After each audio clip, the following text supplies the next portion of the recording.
Hi, this is Clay Josephi with Tahoe Emergency Physicians and Barton Health System, and I want to thank you for joining today. This is part 2 in our talk about low-dose ketamine for analgesia, and this is going to be an operational talk about how we are going to implement this policy and this protocol at the hospital at Barton Memorial, and just the administration recommendations and how sort of the nuts and bolts of how we're going to institutionalize this at the facility. Now, I do want to point out that in part 1, we talk a lot about the pharmacology of ketamine and the uses of ketamine and the literature base for ketamine. It's a little bit more of a deep dive into this therapy, and I highly recommend listening to it if you can stomach it. It's a little over 20 minutes and sort of a deep dive. But this talk is more focused on just how we are going to do this at the facility. Okay, so our objectives today is we really want to review a couple of things that we talked about in part 1, including patient selection, who's going to benefit from this therapy, who are we going to choose to administer low-dose ketamine to, and what patients might benefit from this. And we're going to talk a little bit about the adverse events, because it's very important that we understand that. That's a really critical feature of using LDK. There are a number of sort of unpleasant reactions associated with low-dose ketamine, and we want to talk about those and remind ourselves of those. And then we're going to go over the guideline in the Barton Memorial Hospital Administration Protocol, so we're all on the same page. All right, before we dive in, let's talk about the literature summary. We went over this in part 1, and we're not going to talk about the papers, but let's just go over the key bullet points that summarize the available literature on low-dose ketamine. There's been a lot of papers published in the last 5 to 10 years on this. They continue to come out almost monthly, and it's a very evidence-based therapy. So number 1 is that ketamine works for pain. It's efficacious, it's evidence-based, it's safe, and it's a very useful therapy to have in your pocket when it comes to these patients that are difficult to treat their pain. So ketamine works for pain. That's the most important thing. Number 2 is that ketamine is not superior to opioids. It's not a replacement for opioids. There have been randomized controlled trials of ketamine versus morphine, for acute pain, including the pre-hospital and emergency department environment. And it seems actually to be equivalent in its efficaciousness, or efficacy rather, for pain control, but with the added increased side effects, unpleasant sort of side effects we'll talk about. It's not superior to opioids, but it is something that you can try to replace opioids in patients you don't want to use opioids for. Next is that ketamine plus opioids is superior to opioids alone, looking at the primary outcome of pain control. So it's ketamine plus an opioid, or using ketamine as an adjuvant to an opioid pain strategy, for example, is superior to opioids alone. That's an important point to remember. Number 4 is that ketamine as an adjuvant reduces opioid consumption. And you see this over and over in the studies, both in the ED and in the perioperative literature. Those people who are receiving ketamine as an adjuvant to an opioid-based multimodal pain strategy, they use less opioids. And I think that that's an important endpoint. I mean, some people debate as to whether reduction in opioid consumption is a clinically relevant or patient-oriented outcome. But I think that it is intuitively, just because opioids are associated with so many in-hospital adverse events. Opioids are one of the more common sort of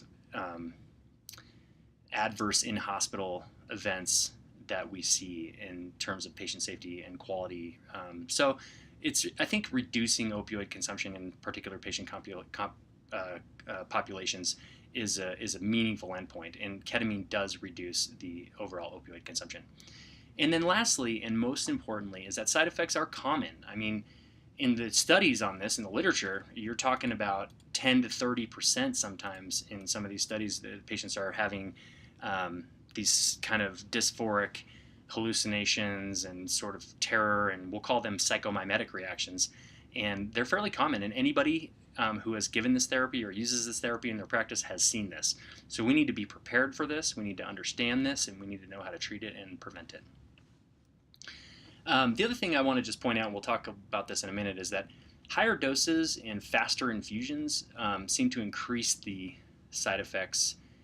Although there's not a lot of good data on that. That's certainly the anecdotal experience with this. If you push this quickly, over seconds to minute, you're going to see more side effects. So we like to drip this in pretty slow and at very low doses, and we'll talk about that. However, I do want to point out, and just for full disclosure, and the optimal dosing and administration is not well known, but what is known we will talk about. It's part of our policy.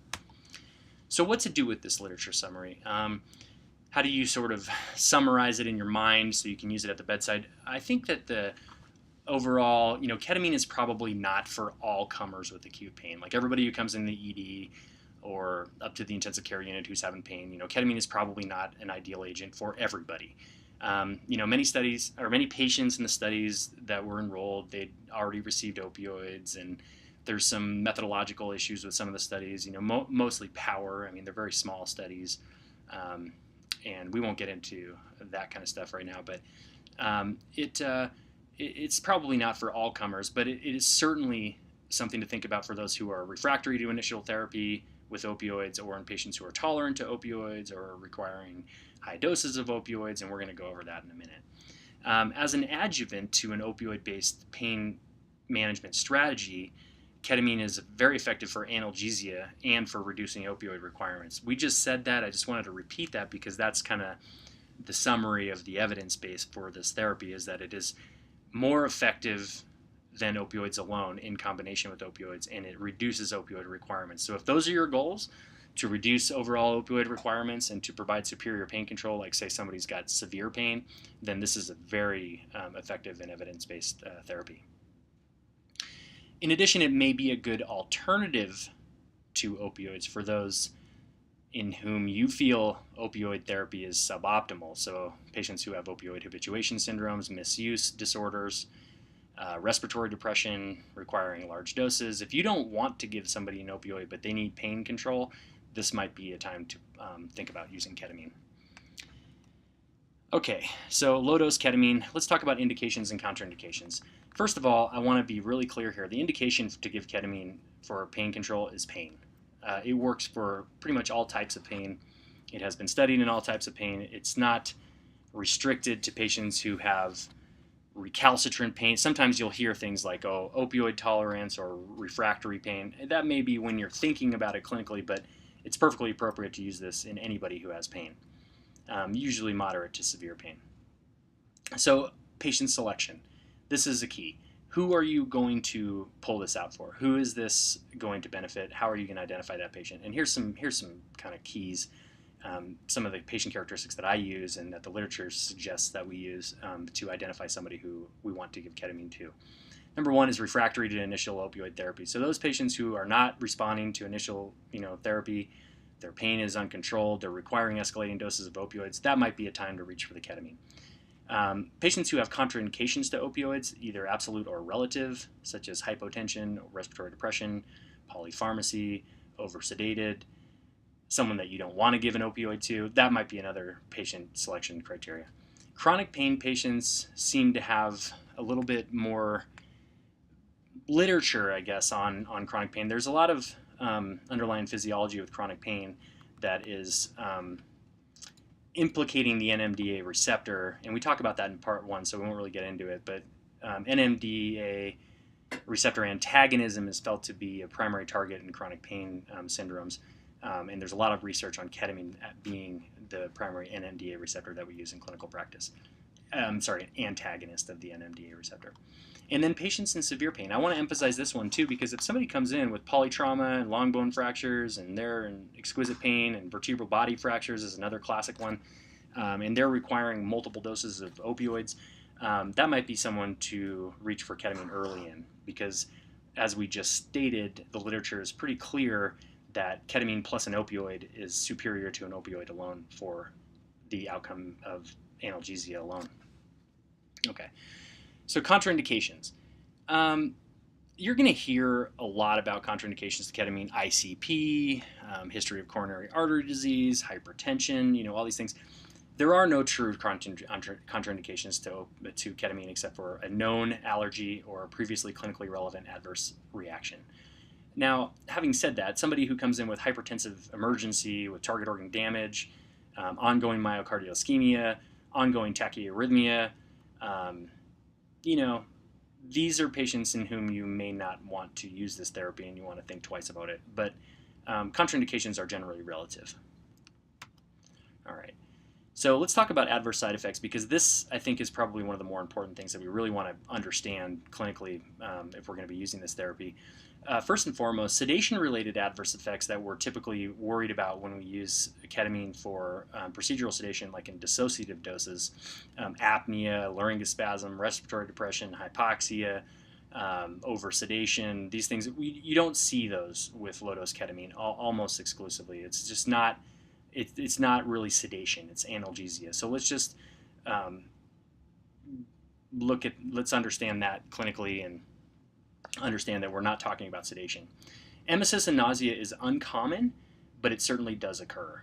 There are, maybe 1% or 2% in the studies on this topic that actually observe emesis and certainly nausea. So having, an antiemetic like Zofran at the bedside or prophylactically, or having it available to treat the patient is certainly recommended.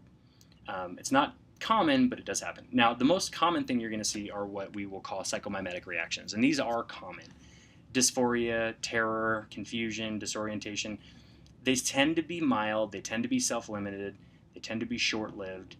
You can usually talk your patient through it, but they can be quite unpleasant. And so it's important to understand this and to counsel your patient on this before you give the medication.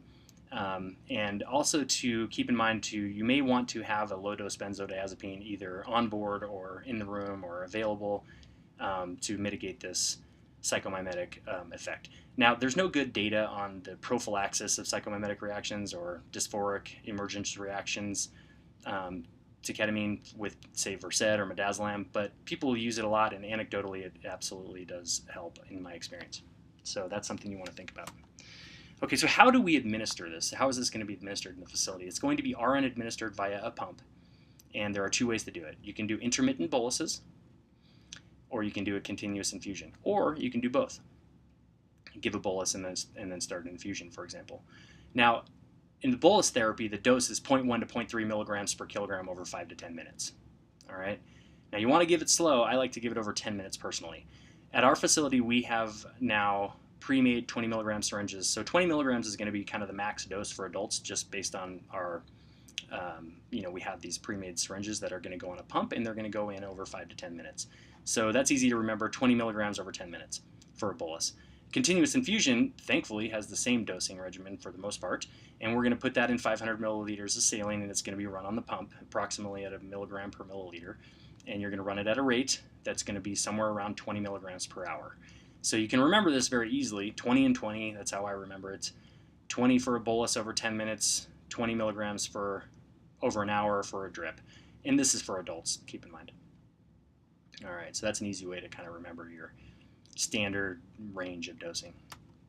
So intermittent bolus therapy, this is a busy slide, you don't have to read it all. It's just, this is directly from the policy. There are multiple routes you can use, intranasal, oral, intramuscular. There's not quite as much literature for these routes, but it's certainly an option if you're comfortable and familiar with the dosing for these routes. But most of the time, this is going to be given IV. Boluses can be repeated every 30 minutes. Now, when you're doing bolus therapy, when you're just giving intermittent boluses of ketamine, you want the patient on pulse oximeter, and you want to continuously monitor their oxygen saturation and document it every 15 minutes after the medication has been given. This is basically commiserate with opioid therapy or analgesia therapy. Like, you want to be having these patients on continuous oxygen monitoring and pulse oximetry.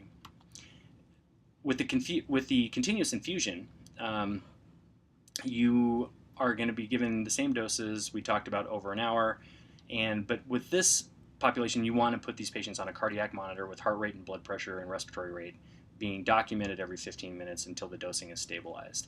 Then we can de-escalate our monitoring every 30 minutes times 2, and then every hour until it's discontinued. Just remember, when you're doing a drip, you want them on a cardiac monitor and getting the full sets of vital signs. Okay, so here's the procedure, and we're going to just break this down a little bit because this is also a busy slide, and this is also directly from the policy, just so everybody's familiar with it. I wanted to re-emphasize the concept of having some sort of adjuvant therapy available if you're going to be giving low-dose ketamine. Number one, an anti-anxiety agent like an anxiolytic such as midazolam for those psychomimetic reactions, and an antiemetic agent such as ondansetron for the potential nausea and vomiting you may see with this therapy, although it's uncommon as we discussed. So just remember to have those available. You may want to give them preemptively. I tend to personally, a lot of clinicians do. You don't have to, but definitely have these available in the setting of a side effect. All patients receiving IV ketamine infusions are required to have cardiac monitoring and continuous pulse oximetry. Patients receiving the intermittent bolus therapy must have continuous pulse oximetry. So we talked about that, but let's just kind of hammer that one home. The infusion needs cardiac monitoring plus pulse ox. The bolus is just pulse ox. Sedation scores will be documented per unit protocol. Every location in the hospital has a little bit different protocols for sedation scores. And then these are a list of things that you want to notify the physician about. Mostly you're going to be seeing these dysphoric reactions, hallucinations, agitation, restlessness, or nausea. And just keep these in mind. And the last thing I want to say, and this is a little bit of a side note, but I do want to point it out. If you're doing a procedural sedation, like a moderate sedation, for example, using fentanyl and midazolam, for example, you can use LDK in the setting of procedural sedation as an analgesic adjuvant, provided that you're following the protocol for procedural sedation. It is a perfectly reasonable adjuvant therapy for achieving improved analgesia in the setting of moderate sedation, for example. All right, and we just added that on there just so people are using this in radiology, for example, and in the emergency department during moderate sedations. So that's the end, and that's kind of the nuts and bolts of the policy, the nuts and bolts of our sort of administration protocol for our facility. Just remember a couple key points. This is only for the ICU, the emergency department, and the PACU for now. We're not going to be rolling this out on the floor for the time being. And also just remember about those agitation and dysphoric reactions, and make sure you're talking to your patient about that so that they can be aware and that they're well counseled on it. And just make sure that you're identifying the patients who might benefit, and remember to keep this in the back of your pocket when you're having trouble controlling someone's pain. So any questions or comments, please feel free to contact me, and I really appreciate you listening, and thanks for your time.